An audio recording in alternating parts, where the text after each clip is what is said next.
Well, JP Kloppers of Brandseye, the CEO of Brandseye, is here with us. This week has been all about the upcoming municipal elections. Parties, of course, have been campaigning. We've got thousands of candidates in these elections. Hundreds of parties, literally. I think it's a couple of hundred parties that are contesting the election. Of course, 2 or 3 big ones, the ones we focus on. And representatives have been taking to the microphone, to television, to interviews to drum up support. So ahead of South Africans taking to the ballot box next week, we have JP here with us. That's in a moment.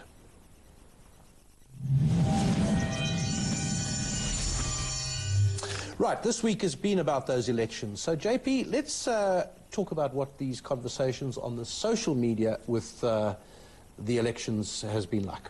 Great. Thanks, David. Good to be here again. Yeah, we're definitely seeing a ramp up in the conversation as we get closer to the 3rd of August.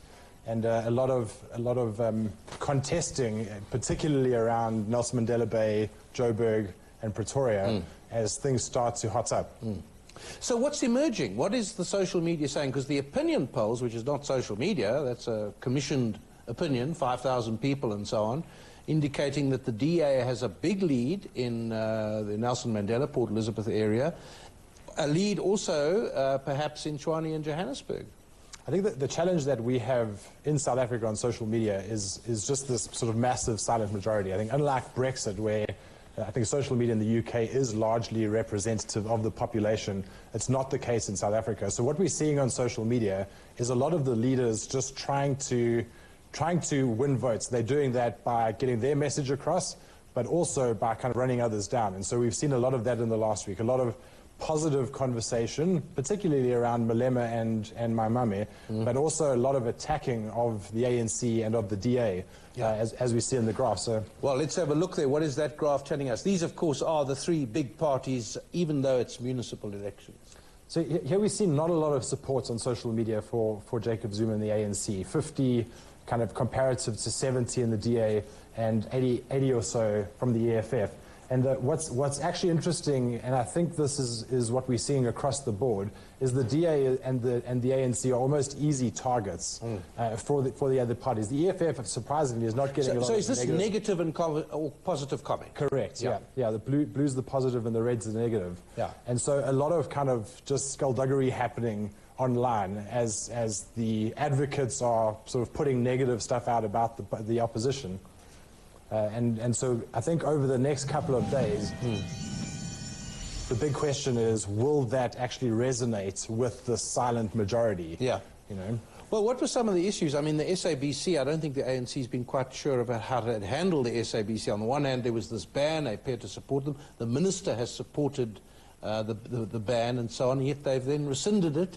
So it seems very confused. I mean, out there, are the people concerned about the SABC? We haven't seen too much of it. No, I think in the negative sort of conversation about the ANC, it's more about Zuma corruption, the kind of usual things. Some of the SABC, but it hasn't been a massive theme in the past week. What about Musi Maimane? A gamble, I think, in saying that we are taking over the legacy of Nelson Mandela. In other words, saying if Nelson Mandela were here, he wouldn't like what the ANC is doing now. Now, that's a big risk. Yeah. And, of course, the ANC then jumped onto all the things Nelson Mandela said a long time ago about the DA. Has it worked for them? What's the social media told us there? I think it has. It's my kind of opinion. Because no one actually owns Mandela, although the ANC says it does. Exactly.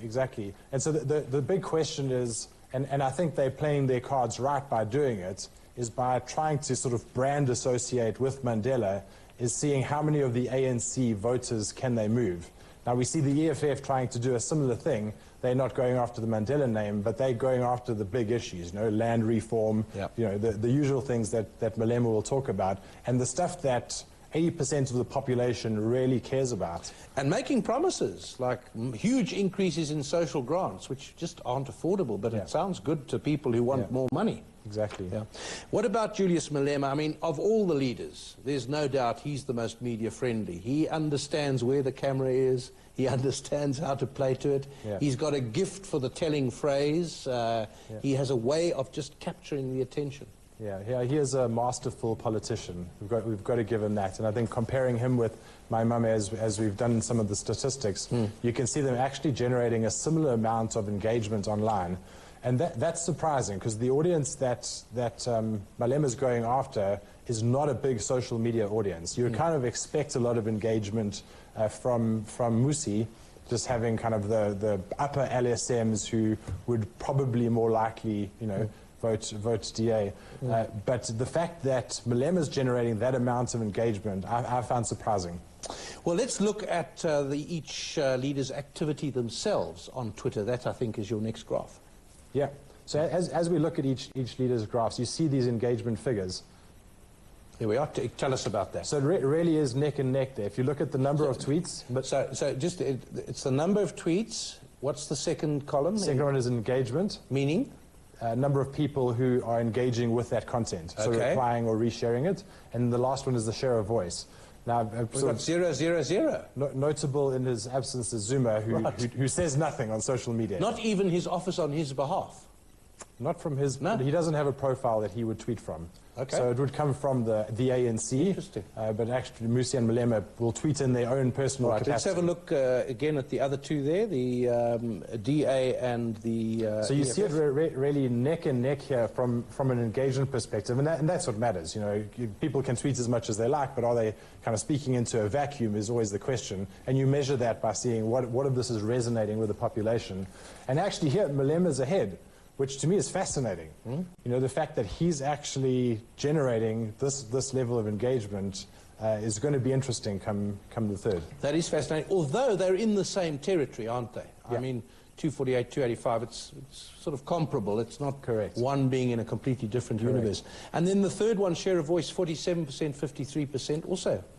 So it'd be interesting. That's looking at, that takes into account reach, which is the influence of the author that's engaging. And so here what you're probably finding is Malema getting a bit more press conversation in that engagement, which would ramp up that number. Okay. Let's have a look now, JP, at the online topics discussed, also under those three leaders, looking at the issues that they pulled out. The writing's a little bit small there, so take us through it. So my mummy looking at kind of vote for change. What's the picture on the left saying? That's the Twitter bird with a do not speak mask over its speech. Okay, nothing there. So he's not talking about anything.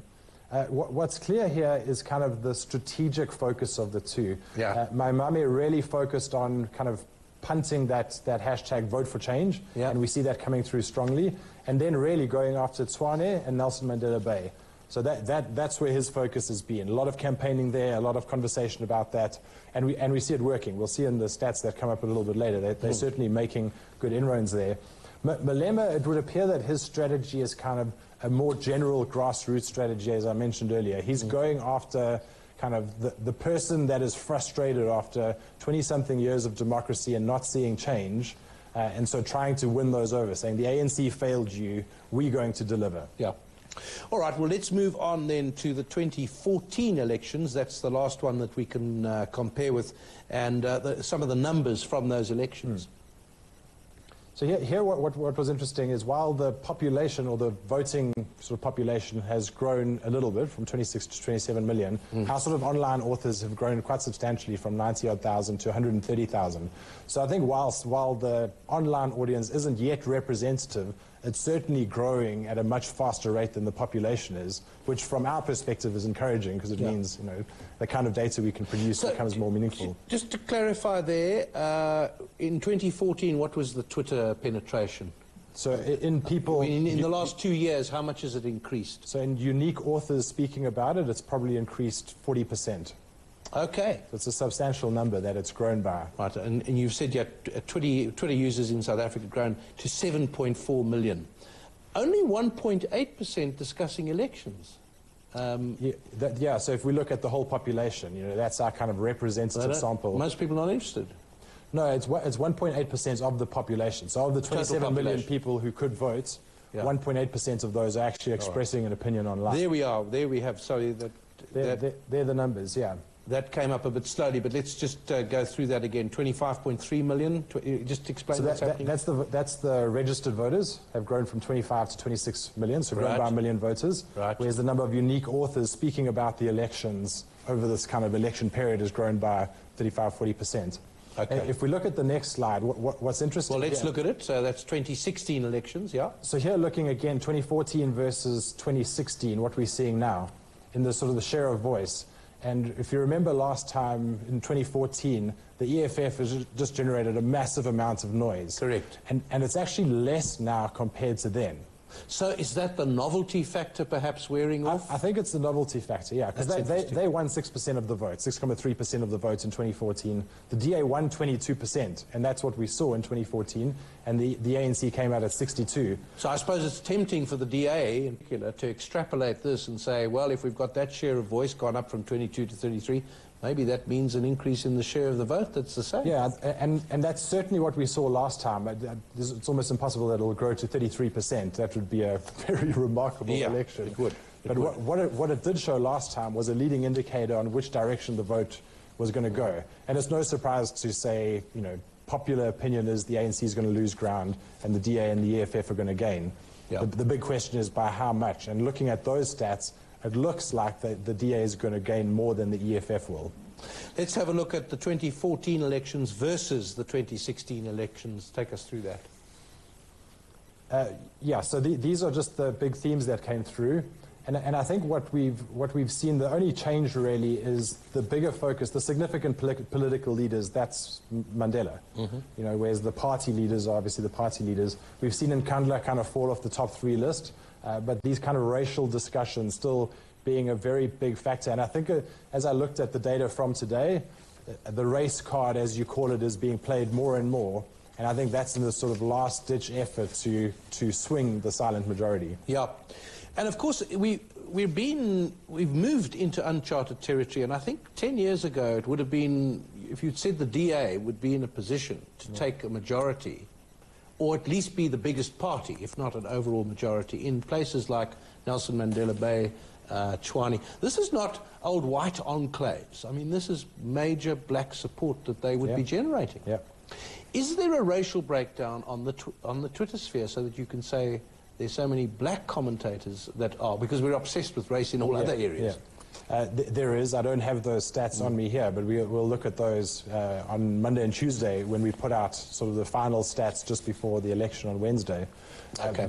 But I think just talking about those municipalities, if we look at the share of voice and what's happening there in the next chart, if we bring it up on the screen. There we are. We can actually see here that Twitter and social media is actually becoming quite representative of what's happening in those municipalities. So give us an example there. It's a bit difficult to read the numbers again. So Western, the yellow is the ANC, blue is the DA, red is the EFF. Yeah. And we see in the Western Cape, it follows just what's happening there, the 47% DA, 36 ANC, and 15 EFF. This is share of voice. Yeah. So we haven't overlaid sentiment on this. But in the 2 areas where the EFF is strong, namely Limpopo and the Northwest, you see them growing significantly, even in social media. So what we're going to have to do, JP, is you're going to have to go back to these numbers when we've got the votes. That's right. And see what correlation there was. And then down the line, this becomes a predictor, as you say, an indicator. So here, if we look at the Gauteng numbers, if we just pull that back up again, while the ANC has got 42% of the kind of share of voice and the DA has got 35%, if you look at that and you kind of extract the advocates, you know, the people who are actually promoting as opposed to just running down one of the other parties, it's actually neck and neck right now between the DA and the ANC in Gauteng. Fascinating stuff. Let's move now to the second part of JP's analysis, which is the trend tracker.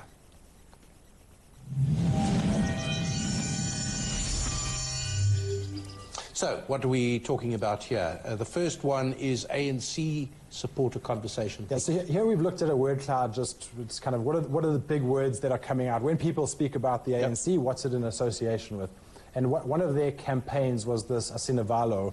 We've pronounced that correctly, but it means we're not afraid. Okay, so the bigger the word, the more the mention. The more the mention. Let's have a look at the next one, DA supporter conversation themes. So here the DA vote for change, massive, and that seems to, it's 4 times bigger than the ANC kind of campaign phrase that we looked at in the last one. So in other words, they've hit on a phrase which is more dominant than the ANC's. And it's resonating Yep. with people. And let's look at the EFF one conversation. EFF is EFF Waya Waya, which means EFF all the way, and it's actually smaller than the ANC phrase. So again, they're trying to push that, but it's not necessarily generating the same amount of resonance. Okay, so, and that's it from the trend tracker, and that's it from Brand's Eye. And I think that's, personally, I find that the most fascinating one you've done, because I like elections, and anything that can tell us a little bit more about how to think about the elections. It sounds like this is going to become a very useful tool. I hope so. The democracy in action between elections through the Twitter sphere. The voice of the people, you know, that's what elections are about, and that's what social media is about. Right, thanks to JP Kloppers. He's the CEO of Brand's Eye, and we look forward to our conversation after the results and see how it correlated. And, well, we had a conversation of the week, and that was the high unemployment rate that we've chosen as our conversation from the week, and we'll talk about that again in a moment.